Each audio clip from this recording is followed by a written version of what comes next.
Halo, suara Juventini, dimanapun berada, jumpa lagi dengan gue di sini, Didi. Gue akan ngebawain seperti biasa materi kita diskusi channel YouTube kebanggaan kita bersama, Suara Juventini, yaitu mengenai review nih pertandingan Serie A Giornata kelima ya kalau nggak salah ya. Apa kan 6? Giornata Enam. ke-6 Juventus tandang ke Luigi Ferraris, Stadion Genoa. Nah, kita berhasil meraih skor kemenangan cukup telak 3-0. Nah, gimana nih nanti kita akan mendiskusikan review pertandingan, rating pemain, man of the match dan seterusnya. Tapi seperti biasa, gua nggak sendiri, gua didampingi oleh narasumber-narasumber yang sudah tentu kalian tunggu-tunggu. Yang pertama, kita kenalan dulu lah ya dengan para narasumber kita pada sesi kali ini ya. Mulainya dari Mas yang backgroundnya Stadion Juventus nih yang pakai baju terbaru, baju terkit ya. Silakan nih, Mas siapa nih? Perkenalkan dirinya. Monggo. Halo teman-teman Suara Juven ini, balik lagi sama gue Andar Sofyan Wah, ini Mas Andar Sofyan dari mana Mas Andar? dari Singapura, Mas. Wih, mantap dari Singapura. Selanjutnya nih dari siapa satu lagi Masnya? Perkenalkan yang pakai kaos hitam. Silakan. Ya, halo, halo semuanya. Perkenalkan, saya Bustan Juventini dari Jakarta Timur. Nah, Mas Bustan ini spesial ya, karena Mas Bustan ini salah satu membership atau anggota dari Suara Juventini. Jadi buat kalian yang pengen hadir juga seperti Mas Bustan ini, jangan lupa join di membership Suara Juventini. Oke? Ya, itu tadi perkenalannya singkat aja. Kita langsung ke materi. Gue cuman mau awalnya kita melihat nih bahwa pertandingan melawan Genoa itu selain membawa Juventus memuncaki klasemen, juga berhasil membuat rekor clean sheet. Nah, gimana menurut pandangan Mas Andar dulu nih mengenai fakta yang barusan gue sampaikan? Silakan Mas Andar. Iya, em, pertama ini memang pertandingan yang menarik ya, dalam artian dua tim memang mencari 3 poin. Juventus sudah beberapa tiga pertandingan beruntun tidak mencetak gol dan gagal menang. Kemudian Genoa juga sedang berusaha keras untuk keluar dari zona degradasi. Jadi sejak awal memang sebenarnya Juve-nya menurut saya sih mirip-mirip dengan Juve-Juve di laga-laga sebelumnya ya. Kayak selalu tuh Juve di awal rasanya masih ada Allegri-nya gitu. Kayak kurang percaya diri, terus Iya, iya. kayak aspek mentalnya tuh memang masih masih kena mental banget gitu kayaknya. Jadi dari awal tuh seperti kurang percaya diri, kayak nggak sadar bahwa ini kita harus ngejar kemenangan dari awal gitu. Dan ya ini semua bertransformasi akhirnya ketika memang eh, ada kesempatan mencetak gol pertama yang membuat Juventus ini berubah dari tim yang di awal itu kayaknya lambat dan tidak bersemangat menjadi tim yang lebih berkualitas dan proaktif di babak kedua dan akhirnya bisa mencetak sampai 3 gol dan bawa pulang 3 poin ke Turin dari Luigi Ferraris gitu sih. Ya, berarti Mas Andar melihat dari yang disampaikan barusan bahwa Juventus tetap di awal-awal pertandingan masih ada jejak-jejak Allegri yang masih kurang berani dan gamang seperti itulah ya. Nah, kalau Betul. menurut Mas Bustan gimana Mas Bustan? Silakan. Iya, jadi match lawan Genoa ini kan jadi match yang ditunggu-tunggu juga ya. Karena sebelumnya kan udah 3 kali imbang gitu dengan skor 0-0. Orang kan akhirnya nunggu. Ini kira-kira bakalan gimana nih pertandingan ini? Apakah bakalan seri lagi, 0-0 lagi? Apakah Juve nggak bakalan bisa nyetak gol lagi gitu?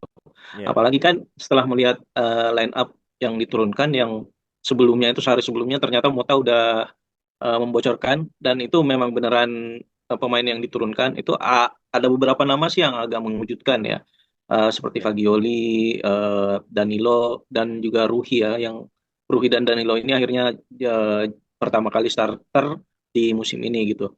Itu kan jadi bikin orang lah ini line up-nya apakah bakalan meyakinkan gitu untuk bisa mendapatkan poin dan memang ternyata di awal-awal itu kekhawatiran orang-orang akhirnya kebukti ya di babak pertama itu Ya. pertandingan berjalan agak membosankan gitu dan Juve seperti kesulitan untuk membongkar lini pertahanan dari Genoa gitu. Tapi untung akhirnya setelah babak kedua bisa memperbaiki dan akhirnya Juve bisa menang lagi gitu dengan skor 3-0. Jadi ini kayak 3 gol atau enggak sama sekali gitu selama musim Iya. ini di Juve. Itu sih Mas. Iya. Ya oke, jadi memang ini awal musim yang cukup aneh buat Juventus ya karena setelah 3 kali imbang berturut-turut dengan skor identik 0-0, kemudian kembali Juventus melanjutkan kemenangan 3-0 yang sebelumnya udah diraih di 2 pertandingan awal ya. Jadi ketika Iya. lawan Como, lawan Verona, kemudian sekarang melawan Genoa gitu ya. Nah, menurut Mas Andar nih, gimana kunci dari kemenangan Juventus melawan Genoa kemarin itu apa yang bisa Mas Andar lihat? Apa sih sebenarnya kunci kemenangan Juventus? Silakan Mas Andar.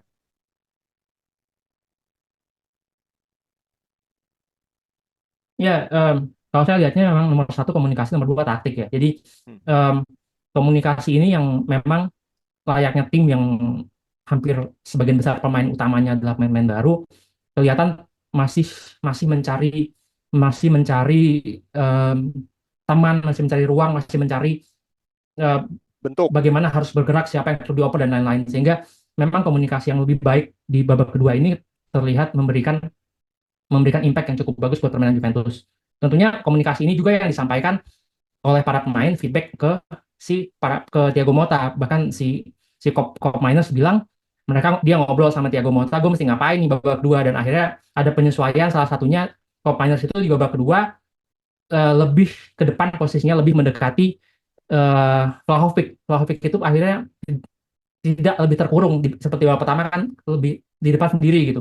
Kemudian di babak kedua ada beberapa perubahan, misalnya formasi menurut saya berubah dari 4-2-3-1 menjadi benar-benar 4-3-3, sehingga Vlahovic didampingi dua pemain yang akhirnya terjadi pergantian pemain. Di situ dimasukin Nico yang tidak kurang kurang kurang penampilannya, kurang, digantikan oleh Chico Conceição yang akhirnya ya ini Kop Minus juga lebih dekat Vlahovic dengan umpan ciamiknya yang tentunya harga yang dibayar sesuai lah dengan umpan yang diharapkan itu.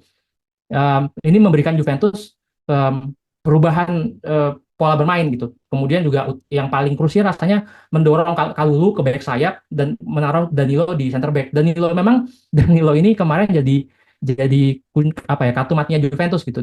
Ditaruh di full back sayap, dia membuat mati Nico gitu. Kemudian ditaruh center back, sebenarnya bolong banget. Untung kita lawannya Genoa gitu. Kalau itu lawan tim lain mungkin kita tidak bisa mempertahankan clean sheet kita ini gitu.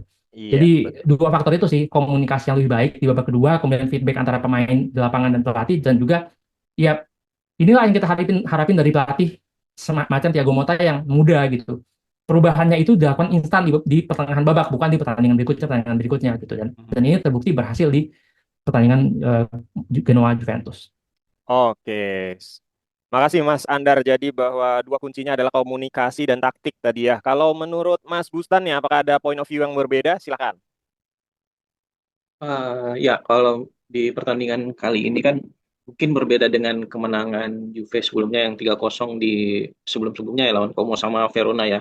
Kalau di pertandingan ini sih memang di babak pertama kan seperti yang disebutkan tadi Juve kesulitan gitu. Kalau di pertandingan lawan Como sama Verona kan di babak pertama udah unggul 2-0 sehingga babak kedua jadi lebih mudah lah. Jadi kayak cruising cruising aja gitu biasa.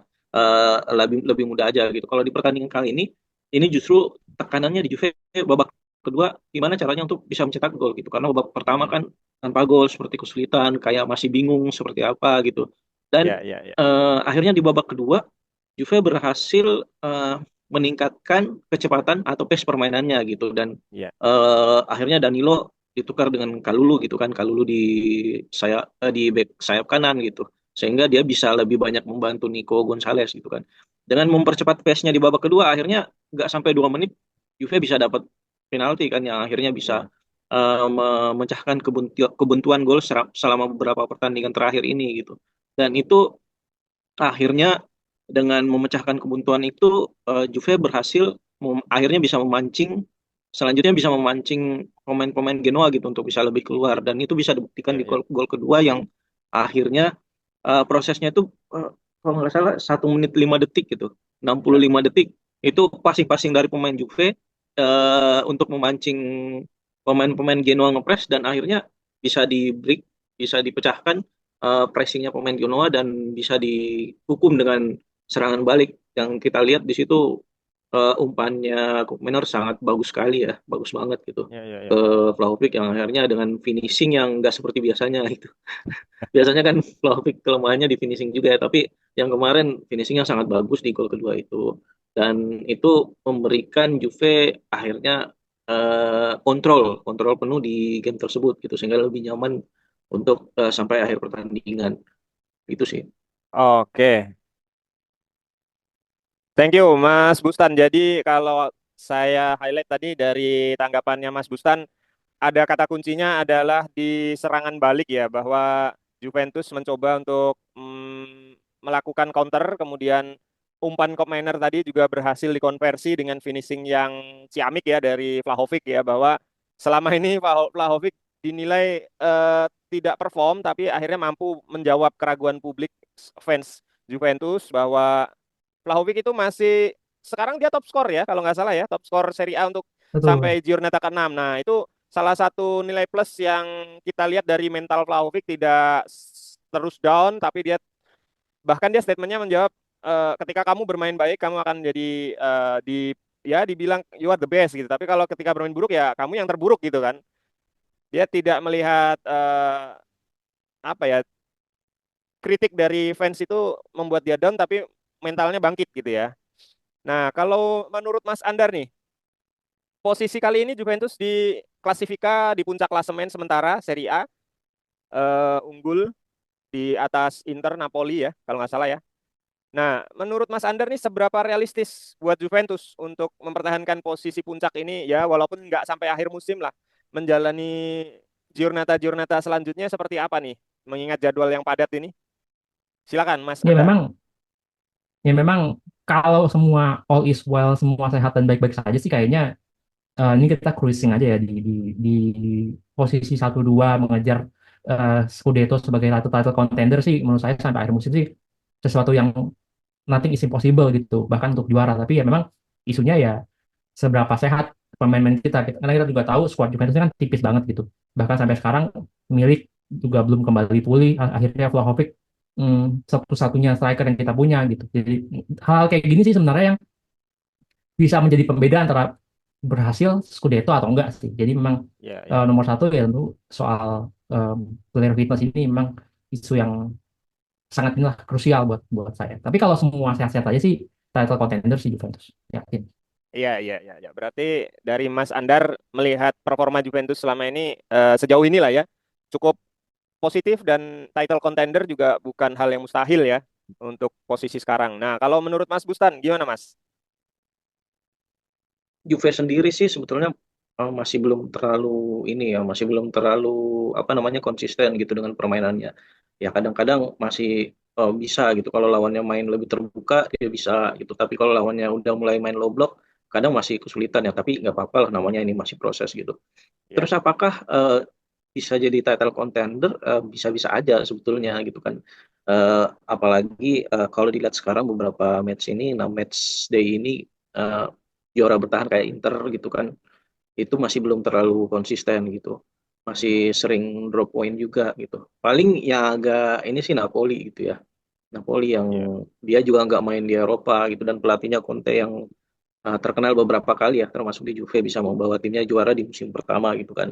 ya, Tapi itu kita perlu garis bawahi juga bahwa ini kan masih dalam proses juga ya. Ini mm, masih pelatih baru, pemain-pemain baru gitu dan menerapkan filosofi baru yang tentunya ini akan membutuhkan waktu juga untuk bisa disempurnakan gitu dan kita juga bisa melihat kalau Mota sendiri itu baru bisa benar-benar menyempurnakan timnya menjadi lebih bagus itu di musim kedua kalau kita melihat dia di Bolonya ya.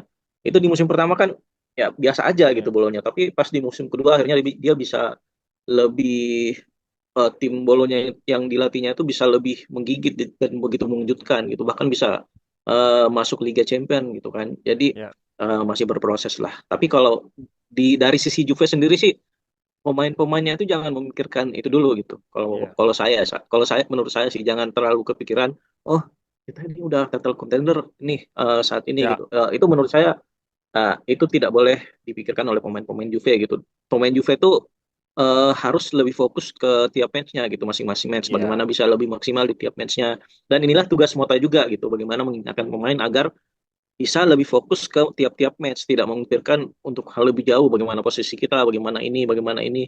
Jadi harus lebih fokus di tiap matchnya. Ya. Itu harus dilakukan oleh Mota sih. Oke, Mas Bustan. Jadi kuncinya adalah jalani setiap pertandingan, kemudian masa adaptasi dengan skema baru, pelatih baru itu hal yang memang harus dijalani oleh Juventus dan para pemain harus paham itu ya. Oke, sip.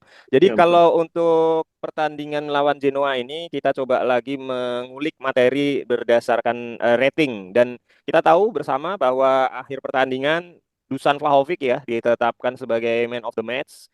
Dia berhasil mencetak 2 gol penting walaupun satu melalui titik putih. Kemudian itu juga berhasil memutus tren tidak tajamnya Vlahovic di 4 pertandingan awal. Nah, sekarang saya mau tanya lagi ke Mas Bustan nih. Bagaimana Mas Bustan melihat rating pemain-pemain Juventus, terutama Vlahovic? Silakan. Iya, jadi Vlahovic ini layak juga sih sebetulnya jadi man of the match gitu, karena kalau kita lihat kemarin itu tidak mudah juga bagi Vlahovic dengan berbagai kritik ke dia gitu. Banyak banyak yang bilang, oh dia tidak pantas, udah tidak pantas lagi jadi pemain starting gitu di Juve. Dia harusnya mulai dicadangin dulu gitu kan, dan Juve udah harus memasukkan pemain lain gitu di starting eleven. Tapi eh, kita lihat kemarin mentalnya Vlahovic gimana dia bisa mengatasi tekanan mental dengan baik ya. Bahkan eh, dengan Juve yang sebelumnya 3 match sebelumnya susah mencetak gol, dan di babak kedua tiba-tiba Juve dapat penalti gitu. Dia bisa mengatasi pressure yang tinggi di eh, dalam mengambil penalti itu gitu. Karena kan kita tahu bahwa dalam mengambil tendangan penalti itu pressure-nya lumayan tinggi juga ya. Apalagi Mm. ini ditambah dengan pressure dia harus cetak gol pertama nih setelah 4 pertandingan gitu kan. Dan Juve dia harus membuka keran gol Juve lagi nih. Itu pressure yang tinggi dan itu bisa diatasi Vlahovic dengan sangat baik gitu kan. Sehingga Ya, dan ditambah dengan gol keduanya yang bagus ya. Jadi itu bisa dibilang layak lah kalau Vlahovic ini iya. untuk mendapatkan man of the match itu. Oke, kalau menurut Mas Andar nih, gimana kalau kita lihat bahwa pemain-pemain Juventus rata-rata memang berhasil perform, namun ya ada satu dua tadi di awal Mas Andar sempat singgung. Nah, monggo Mas Andar disampaikan lagi apa mungkin rating pemain Juventus menurut Mas Andar seperti apa? Iya, kalau kalau ngomongin Vlahovic ya, memang kita dan banyak dari teman-teman Juventus ini tuh udah terbiasa kalau pertandingan tuh mesti cari kambing hitamnya siapa nih yang bisa jadi kambing hitam dari kegagalan mendapatkan 3 poin gitu, dan berkali-kali memang yang paling kelihatan kayaknya Vlahovic, padahal sebenarnya mungkin kita bisa lihat ada kita punya nomor 10 yang nggak gitu perform setelah di UCL seperti bintang, kemudian di Liga biasa-biasa aja Yildiz misalnya, Iya. tapi exposure-nya tidak sebesar ke Vlahovic. Dan menurut saya em, apa yang dilakukan Thiago Motta di laga Juve lawan Napoli mengganti Vlahovic di 45 menit babak pertama, kalau buat banyak Juventus ini kan masa wah Thiago Motta udah muak nih sama Vlahovic, tapi menurut saya akhirnya ya inilah jawaban dari Vlahovic ketika dia diganti di pertengahan babak. Bukannya dia ngambek atau gimana, dia berusaha ya udah next match gue buktiin, dan dia berhasil buktiin itu dengan 2 gol. Mm-mm. Em, Walaupun ya bagaimanapun ini kan sepak bola ya, artinya memang butuh kontribusi dari para pemain-pemain lainnya juga. Ya. Tanpa dia dapat kontribusi dari teman-temannya, tentu gol ini nggak akan kejadian. Kayak kita lihat golnya penalti itu juga karena The Winter misalnya, handsball, kemudian golnya yang kedua itu juga umpan yang sangat hebat dari Koop Miners. Tapi ya inilah sepak bola, dan Vlahovic menurut saya menunjukkan bahwa dia punya mental yang baik gitu. Instead of dia ngambek sama pelatihnya, dia buktiin gitu. Iya, iya, iya. Ada satu pemain lagi yang menurut saya anak hilang yang kembali itu Fagioli.